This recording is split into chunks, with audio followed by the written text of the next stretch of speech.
Are you a lifelong fan of General Hospital? Are you a new fan who wants to know more about the history of the show? Do you enjoy talking about the show with others? Do you find yourself yelling at the TV? Is your self-care an hour a day in Port Charles? If so, we invite you to join hosts Amanda Kimmel and Shannon Coach at the place where all the hidden conversations take place and secrets are revealed. Meet us at Pier 54, a General Hospital fan podcast. Hi! Hi! Welcome to the final recap of the first season of Night Shift. I'm sad that it's over. Well, we still have season 2 to do. I know, but the DVDs were so convenient. I really They wish really were. that we could find that don't forget somewhere. to take it home with you. Oh, thanks. Not that I'm ever going to watch it again, but... You never know. No, I do. I know. One and done. We're good. But the good news is, tomorrow we get new episodes! I'm so excited to see what they're doing, how they're going to pick it back up again. Are we talking anything about coronavirus? Are we not? What are we doing? I guess we'll see.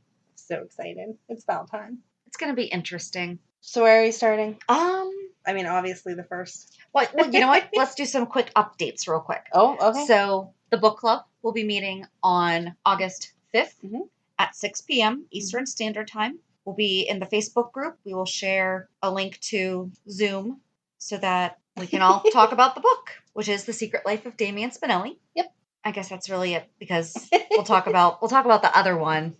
Well, one of the other ones later. Do we just want to talk about who we got to talk to for the 411? If you want to.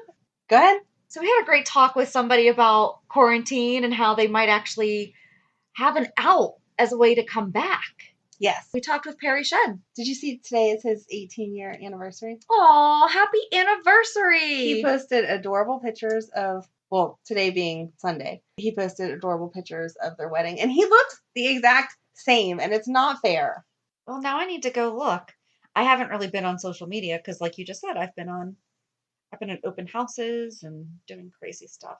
Aww. Aren't they super cute? They're so cute. Aw, they're so cute.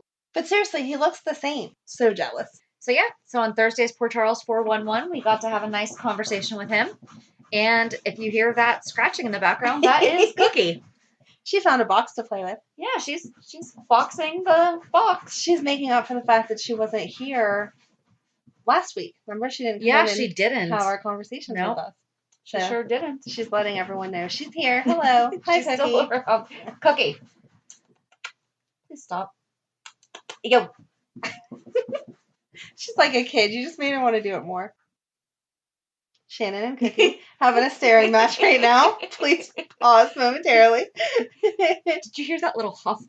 Oh, Cookie. Don't make me take this away from you. Okay? Yeah, I feel you, Cookie. She's a mean mommy. That's the box that I've been using to do my diamond paintings. You have my kids addicted. So not that I'm trying to do a reality check, but just part of the week, I sent Emily to hang out with Grandma for a couple days. And so Grandma felt bad. She had nothing to be entertained about. And she bought her one of those diamond things. And I showed up and she was like, look, in 3 days, I did this whole thing. And I was like, how many hours have you been working on that? Because I know Miss Shannon stays up till 2:30 in the morning. Yes. And so then yesterday we had to go to Joann's and buy one for everyone. Madeline got cute little stickers that you can do. I didn't know they had stickers. Yeah, they do. And then Emily got money for something yesterday. And so now we had to place an order online for Joann's. So my whole house is going to be diamond dotted, sparkly pictures. So yes. Thanks for that. You're welcome. But yeah, they keep saying, I need a flat surface. I'll have to tell them. Miss Shannon uses a box. Mm-hmm. Yeah, I don't want you to think that I just have the same empty box sitting around. That's what it's for.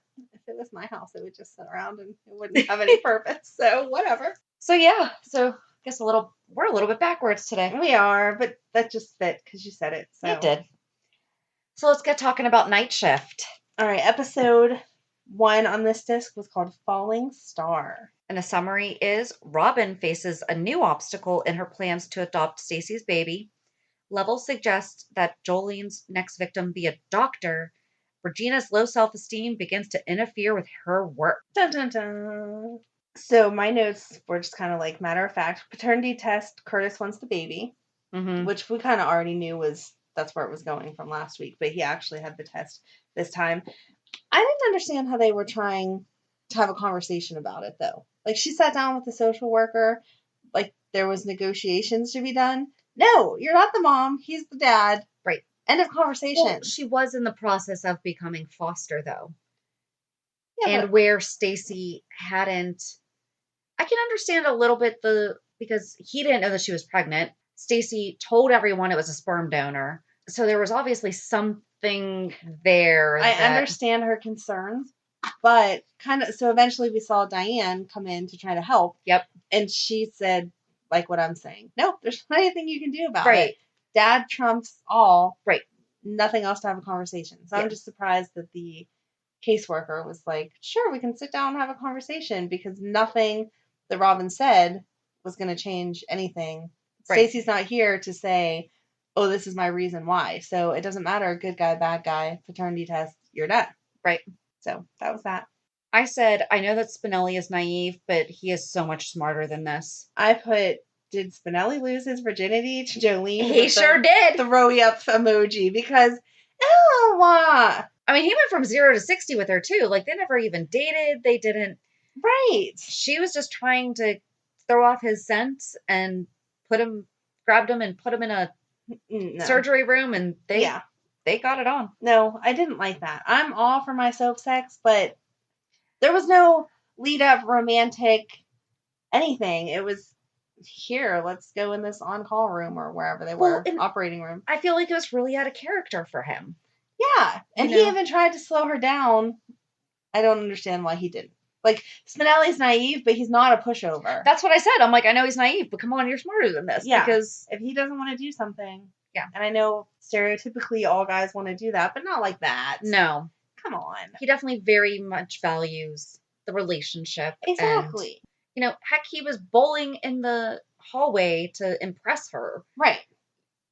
It just was out of character that he would have done. Even if he was going to hook up with her, I feel like it would have been, okay, after your shift, I got this nice hotel room. Let's go there. Not or possibly they went out for drinks and then one thing leads to another. Right. Not in the middle of the day, night. Right. We're going to have our first kiss and our first everything all in the same 5 time seconds. Frame. No, that's not Spinelli-ish. I didn't like it. Although I did love afterwards, Epiphany thought that he was high. Yes, that was cute. That was very fun. I loved Jason offering to talk to Curtis for Robin, though. Yes. That was so cute. That was very, very sweet. He's so amazing to her. Yes. Their friendship's awesome. I loved Diane and Epiphany screaming at each other. Fighting over men. Fighting over Toussaint. Yes. And ironic, now they are both dating brothers. Oh. Because Diane's with Max and Epiphany's with Milo. I did not think of that at all. Good catch there. Thanks. Huh. And I just said, we need them yelling at each other more. Yes. Because, they're both very, very, very powerful, don't mess with me women. Mm-hmm. So that was a good scene. Dr. Lee had a breakdown. That was sad. That was so heartbreaking. And especially now. So when was this, 2007? Mm-hmm. Now we're in the Me Too movement, and that wouldn't happen. Right. But the stuff that med cam guy was saying to her. He's such a jerk. But the thing is unfortunately, he's the problem. That still happens. Yes. He's blaming the victim. Right. And it doesn't matter if she's a sex worker. You still don't deserve to be put on the spot that it's expected that you just give it up to everybody. Right. Right. No, you still have a choice on who you do what with. No matter what your line of work is or what you've done in the past, any of that. Yeah. So, no, he's just a jerk all the way around. So basically what happened is that he was talking about, because that doctor, what's his name? Palu or something. Palu, whatever. Yeah. The doctor was fired that was trying to bring the lawsuit. And he's like, well, we heard that you basically give it up to everybody else anyway. And she went out and stripped down on. Andy was so sweet to her. He was. And I don't usually like him, but he was very nice to her and covered her up and carried her away and calmed her down. And she got up on the nurse's station and stripped down and was like, here, his next, and totally lost it. But yeah, that was very, very gentlemanly that. Yes. He came over, took off his lab coat. Right. Doctor's coat, whatever he was wearing, and covered her. And yes. He protected her. He did. I like their friendship. The last thing I said was Patrick's a jerk for hooking up with Layla.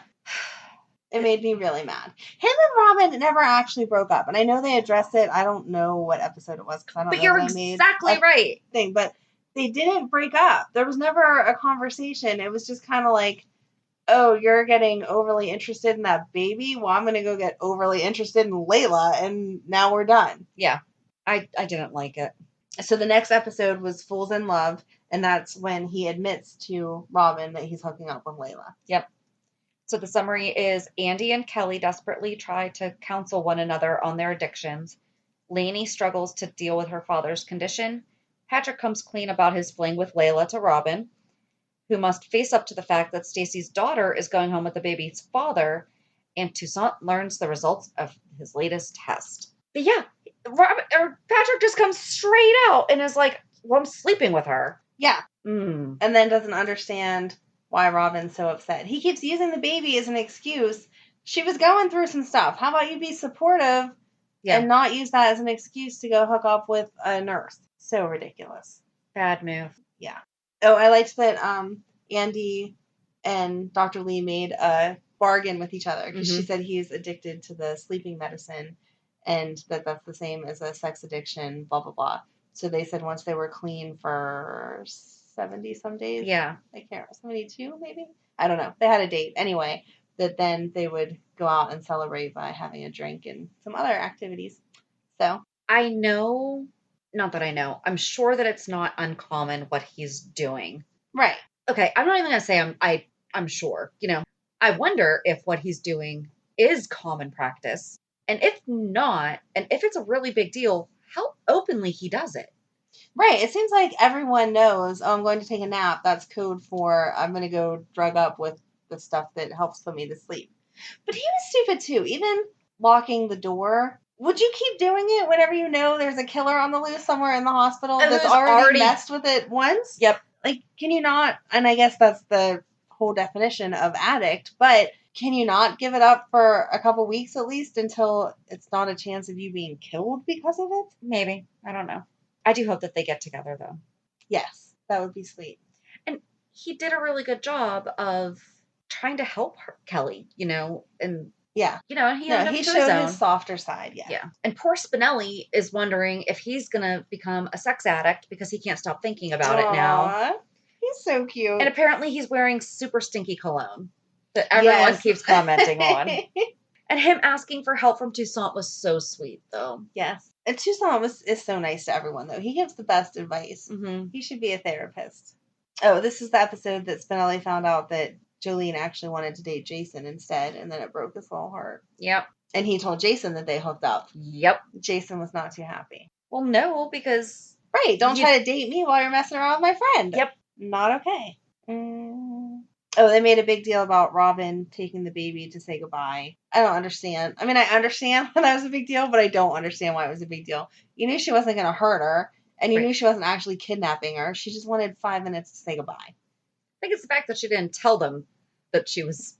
But they said no, she wasn't allowed around the baby. Yeah, that's true. That's why she wasn't going into the nursery to hold her. So I'm not saying you should break the rules, but... I don't know. They made it sound like, oh no, she's kidnapped and endangered. No, she's not. And we never talk about this baby girl. So, hi, it's been 13 years. Where is she? What is she doing? Ooh. We should bring her back. She needs to age up a little bit more because she can't really do anything that interesting at 13. This is good. Yeah. She has to come back. Okay. Mm-hmm. We're going to write a whole storyline for baby Rebecca. Was that her name? Yes. I think so. I know I kept calling her Anna, but he renamed Rebecca. Oh, Cody turned off the dad's life support. And Lainey was okay with it. Yes. And covered for him. Yeah. That was so sad, but so good. Because he did what she wanted to, but couldn't. Mm-hmm. Yeah, Cody's complex, too. We could use him around. Mm-hmm. Because he's a jerk in 1 second, and then he's super sweet and sensitive. He has some serious mental health issues. Like, and not saying that, like, jokingly. Like, he really does. Be in a support group with Amy's brother. Yes. There you go. So bring back Chet. Bring back Cody. I'm there. There you go. Yep. See? Let's make our own support groups and who we want in them. So I love that they are, you know, giving Toussaint this background with the saints and everything. However, What Becomes of the Brokenhearted is a real song. It is. And it's not by the Saints. No. It's by Jimmy Ruffin. So don't Yeah. I had a problem with that too, because they're usually so, like, they create their own songs, like the kids have done for all the nurses' ball and stuff. So to give that song, no. Nope. Yep. Nope. Just not right. And it's not like Whitney Houston doing I Will Always Love You. Right. Because that's Dolly Parton's song. Yes. And they both did it. Right. You're allowed to sing other people's songs, but you have to admit that it was the other person's first. Right. But there is no... Yeah. I'm with you. Thanks. That was not their song. And ironically, that's the next episode. Yeah, and I said, why was that not the name of the previous episode? Because episode 11 ends with Epiphany singing What Becomes the Brokenhearted, which is the name of episode 12. And a police investigation into the death of Lainey's father yields an unlikely suspect. Epiphany surprises Toussaint with some unexpected visitors before his surgery. Lovell urges Jolene to find another victim. And the clandestine romance between Patrick and Layla continues. Ugh, no. Clandestine? No. I don't like that. Oh, Jason comforts Robin over the fact that baby Anna / Rebecca is gone. Yes. I really would have liked to see some sparks there. I know that they're long-term friends and that it's over, but he's so good with her. What'd you say? I talk about it in episode 13, so I'm not gonna... Oh, all right. Not gonna jump ahead of myself. I won't make you. But I did say Patrick telling off Robin was so uncalled for. Yeah. She should have timed that better so it looked like she was coming out of that room right as Layla was walking by, so Layla would think that they were hooking up again. Oh. That's what I would have done, because I'm petty like that. That's good thinking. It's soapy enough.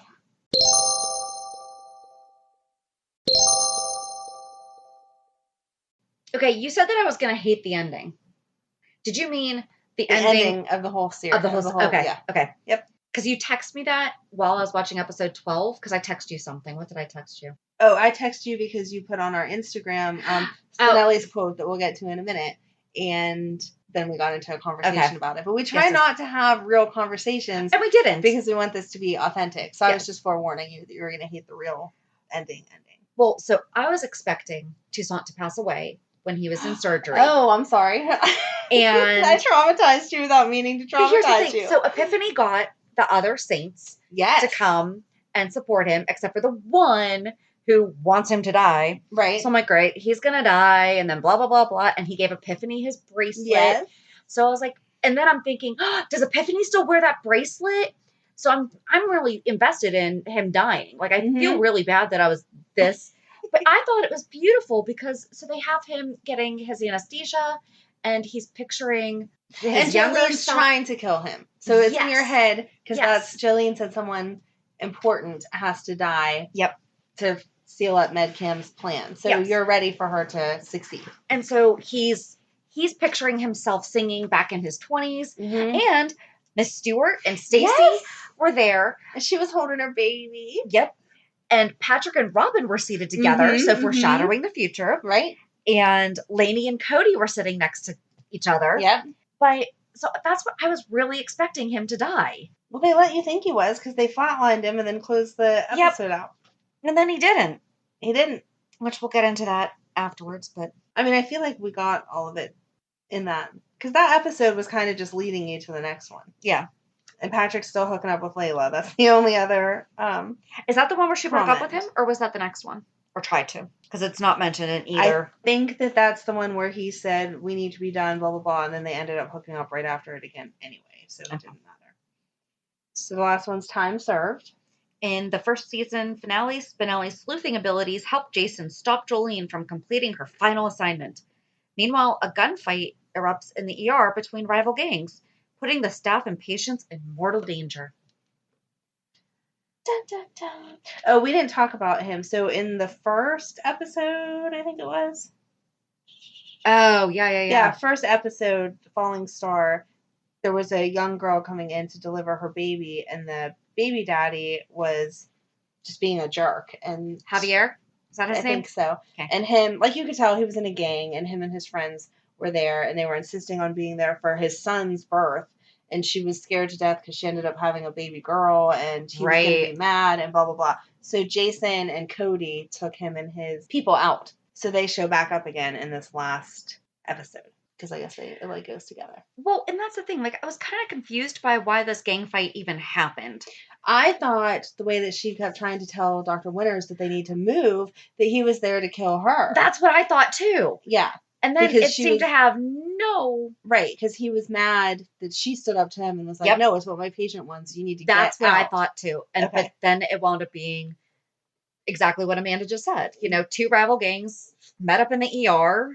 They thought they had killed, from what they said, they thought they had killed the one guy, so he was coming in on the gurney, and then they took over the ambulance and had people waiting there. Why would you have a shootout in an emergency room, though? If you're trying to kill someone, you want to do it as far away from the hospital and help, not in the actual ER waiting room. Yeah. And I think the beginning of this episode, or was it actually in the previous episode that Spinelli found out that Jolene was... It was at the beginning of this episode, because Jason was standing guard of Toussaint's room. Yes. Because they weren't sure, and he just thought, but then Spinelli got all the information together and said, yes, she was getting mystery deposits in her bank account. Yep. So during the shootout, Jason winds up getting a gun from one of the fallen guys. Mm-hmm. And of course, what did Robin say? Pretty sure out of the 6 guys that died tonight, Jason killed 5 of them. Yeah. But the way, so one of the guys took Robin hostage for 5 seconds. The way that they can talk in their eyes. Yes. I was like, I wish they had gotten back together after this. Oh, good. See, I'm glad we're on the same page. Yes. Because, yes, she totally said with her eyes, go ahead, take the shot. And he totally said back to her, I'm not sure. I don't want to hurt you. And she said, I trust you. Yep. And he took the shot and killed the bad guy. And she pulled away right at the right time because she knows how to read him on it. Okay, this is when he's going to shoot. It was perfect. It really was. And they always had a really good relationship. And then Mac comes in yelling at Jason. He's a jerk in this series. Right. He continued yelling at Jason all throughout when Jason did nothing. It wasn't even his gun. It wasn't like he had a gun on him in the hospital. He had to steal one of the bad guy's guns. Right. Give me a break. And he saved your niece. This is the second time. Despite the praises that Robin might give you, you're still the worst thing that ever happened to her. Yeah. No, she'd be dead like 100 times over if it wasn't for him. Absolutely. Yeah, because she was mixed up with Sonny's life before Jason. Right. That's how she High got stone. Yeah, exactly. And I don't mean like mixed up, but you know what I mean. Like, right. She wasn't. He didn't drag her into that life. Right. She dragged herself. She was already involved somewhere. Yep. But I did say what a great shootout scene. But seriously, why did that happen? Just because same thing. Like. Why did it happen at the ER? And then they killed Jolene, but you never even got to question her. Well, they shot Jolene. Yeah. She's in... Oh, yeah. She saved Spinelli. She jumped in front of Spinelli. Yes. And now she's in ICU or whatever. We don't know what happened with her yet. Yep. But I don't understand why that was the point of it. We could have questioned her and hauled her off to jail. You have enough evidence to know she was doing wrong. It's not questionable anymore. And that was their graduation night. So then they all went and changed into their blue scrubs. Yes. The nurse graduation. So now they're not student nurses anymore. Now they're actually... Does it really happen like that, though? I don't think there's a ceremony and then you, like, restart as a real nurse. I don't know. Like a HR review before you're officially hired, not... Okay, you completed your however many hours. Here's some new scrubs. I don't know. In the middle of a shift. In the middle of the night shift. No less. Come on. And then it ends with, someone's in the ER and Robin goes in. She wants to help Patrick. Before that, they take off the bandages. Oh my gosh. Yes. And you can't really see her face, but you still know that is not Brenda. It's not. And I feel like, so I don't know if they might have pulled just audio from... Oh, maybe. Because she only says, like, thank you and something else. But yeah. How vapid are they making her appear? Right. With the doctor saying, you really are breathtaking or absolutely gorgeous, Miss Barrett. Right. Okay. Brenda is gorgeous. She is gorgeous, but being pulled out of a fire, I think you're being concerned a little bit more than, do you still look beautiful? Yes. No one would want horrific scars all over their face, but at the same time, she wouldn't be like, I better be perfect or you're going to be in trouble. Yeah, because that's not her. Yeah. I mean, she's definitely, she knows she looks knows good. She's pretty, but she's not vain. No, she's not. Yeah. That would not be her first priority. It was done the way he talked to her, and why did we just like plop that in the middle of it? It didn't connect to anything. Mm-mm. And same kind of thing, do they really make time to take off bandages in the middle of the night shift and like do your big reveal? I feel like that's a special doctor that comes in during the day during normal rounds. Yeah. My understanding of hospitals is they don't create any more work during the night shift than the emergencies and just regular patient upkeep. Right. Perhaps I'm wrong, but I've never had a doctor say to me before, all right, come see me at 2 a.m. and we'll handle Right, this. exactly. Like my post-op was at 9 a.m., not right. 3. Right. Would you like to come to the hospital instead at 3 o'clock in the morning? No, I wouldn't. Thanks anyway. Unless it was early in the morning, because it was at the end. Maybe. So what time does night shift end? Because if it ends, I don't know. Maybe if they end. That could be, right. If they end right at like 8, she was the first appointment in the morning. Okay. I'll give you the benefit of the doubt there, but they were doing a lot of stuff that didn't sound right. Even when Mac was questioning why the young girl was there, if she was part of the whole shootout, they were like, oh no, she was here for a post-delivery checkup, blah, blah, blah. You don't go for post-delivery checkups at 2 a.m. either. Although, if Kelly is the on-call OB.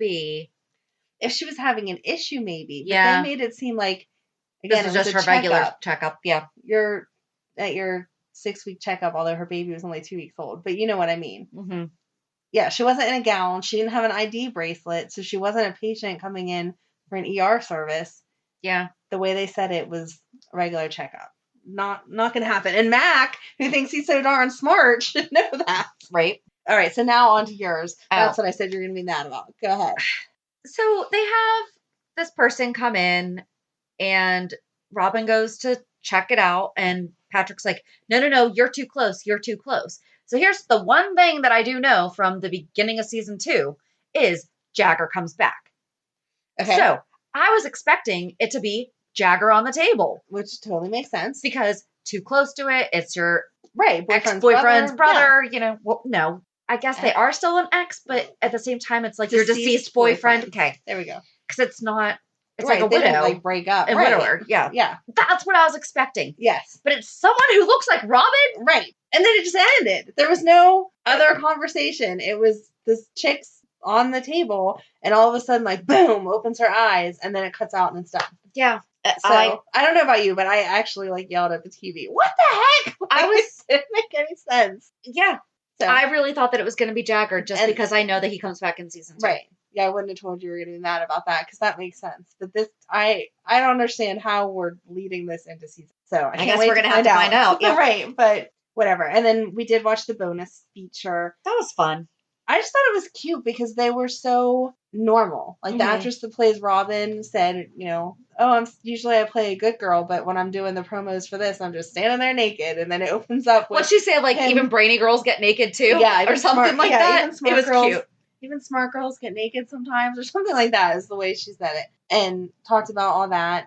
And then I wanted whoever does Kristen Storm's hair and makeup, I want her in my life because when she was talking in that bonus feature, her hair was just perfect and she looked so cute. So yeah, can we start making enough money that we hire hair and makeup people? Then we can do more than just a podcast. I'll let you see me on screen if I have hair and makeup.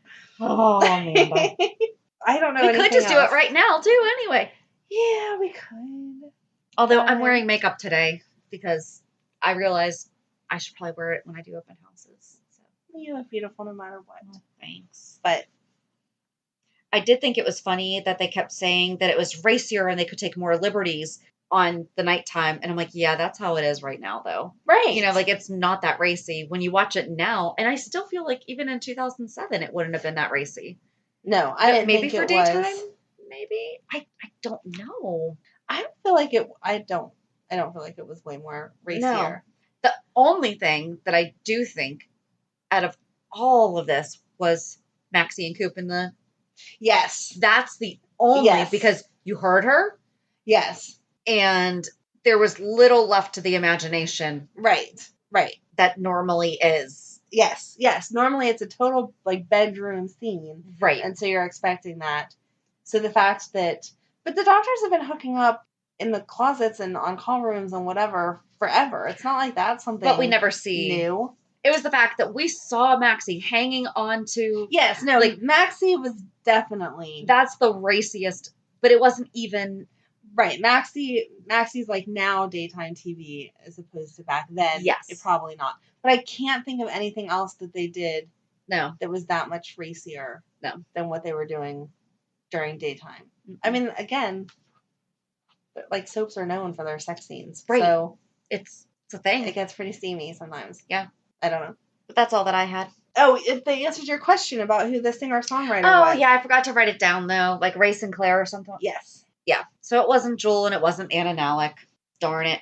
Oh, well. I just thought it was funny that they actually answered you, because whenever you said that to me the day that we played the board game, I was like, I have no idea. So I wasn't paying attention. And then the bonus feature got right in for you. So you're welcome. She has a lovely voice. She does. I like that style. So. Yeah. So yeah, well, now we'll have to do 411s to catch up the rest of the season. Or we just do bonus episodes. We'll figure it out. That too. Whatever. Yep. Either way, we always have enough to talk about. Yeah. Including in our real lives, too. Yeah. Do. Reality check. So, go ahead. What's your reality check? I have no idea. You have no idea. It's August. Oh my gosh, you did not say. I can't believe it's August. Maybe I handle that the first half of the year and you handle that the second half of the year. Or the first year and then I'll take over. Because I'm pretty ssure that it was you for July that said it too. I think so. So. It's just been a crazy couple weeks. July was absolutely insane. It's because you're selling houses like crazy. You're trying to. But that's the thing, is that it's insane right now. Houses are flying off the market. It's just crazy. And then, our school got pushed back. It did now. So what the heck is even going on in the world? I don't know. I can't think of anything. I worked a lot this week. It's been really long weeks, really long days that I don't know. You better have something good, because I really don't have. Yeah. I personally don't have anything for me because I'm boring and life's all about my kids. But Megan made her confirmation Tuesday. And so it was super nice. Yes, she was excited because it was supposed to happen. It typically happens in the spring, and it couldn't happen. So they were able to do it. Instead of the whole class together, they split it up into 3 separate dates. So each family got one pew of the church and could have their people come. So they did a really good job. That's funny. I like that, though. It was the pew in front of you was empty and the pew behind you was empty. Yeah. And then you could invite 10 people total, including the kid that was being confirmed and their sponsor, to fill up the row. And so her dad came and her stepmom came and her grandma on that side came. And then my mom was her sponsor, and then me and all my kids and whatever. So it was nice, and she was happy. Good. That it finally got done, and we had cake. Because it was supposed to happen in May. Yes, and so then we did cake Friday at my mom's house, just to, good job, celebration, whatever. She got cards and presents, and I don't know. Yay! Yeah, my kids have to spend money the second that they get it, so hence, as I said Same. earlier, that we were doing the Joanne run because they can't have money in their hand and not spend it. So thanks, Joanne Fabrics, for taking our money for diamond dots, because that's what it all went towards. Yeah. I do the same thing, though. Well, that's what. Okay, so we had film camp start this week, and Monday, my kids do stuff too. Your kids do stuff. You're like, it's all about my kids. I'm like, it's all about my kids too. No, I'm saying in a jealousy way of you have a life outside of your kids. You just can't talk about your kid or your job. Right, but even then, my life is, or my job is kids also. So just saying, there's things about you that you could talk about that you just don't want to, and that's okay. You're allowed to be private. Okay. You say so. I don't know what Shannon's talking about because my life's not that exciting. Anyway. Go ahead.